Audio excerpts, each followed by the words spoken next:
দেখুন, আপনি এবং আমি কখনোই প্রলুব্ধ হওয়া থেকে বাঁচতে পারবো না। হারাম সবসময় আমাদের সামনে আসবে, আর এটা সবসময় আমাদেরকে আহ্বান করবে। আর শাইতানু ইয়াইদুকুমুল ফাকর, শয়তান তোমাদেরকে দেউলিয়াতের প্রতিশ্রুতি দিবে। অন্য কথায়, যখন আপনি হালাল পথে চলবেন, শয়তান আপনাকে প্রতিশ্রুতি দিবে তুমি সুযোগ হারিয়ে ফেলছো, তুমি বঞ্চিত হচ্ছ, সবাই কত মজা করছে, তুমি অনেক মজা করতে পারতে, তুমি আরো অর্থ উপার্জন করতে পারতে, তুমি আরো ইন্দ্রিয় সুখ উপভোগ করতে পারতে। সেই সব সময় আপনার কাছে বিজ্ঞাপন দিতে থাকবে বিকল্প পণ্যের, বিকল্প পন্থার, নিজের কামনাকে চরিতার্থ করার। কিছু যায় আসে না যে কতটুকু কোরআন মুখস্থ করেছেন, কিছুই যায় আসে না যে কি পরিমাণ তাহাজ্জুদ আপনি পড়েছেন, এগুলো কোনোটাতেই আসে যায় না।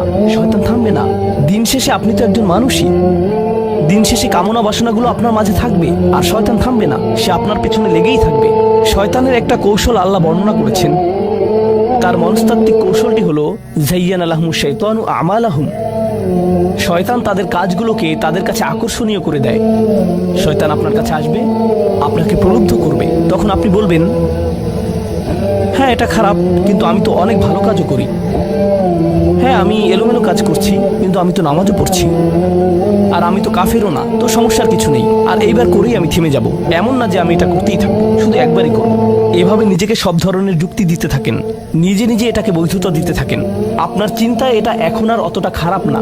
আর তারপর যখন এমন মানুষ চারপাশে থাকেন যাদেরকে বলেন যে এটা তো খারাপ, তারাও আপনাকে বলে, না ভাই কাম অন, এটা অতটা খারাপ না, থামো তো, এরকম কথা বলো না।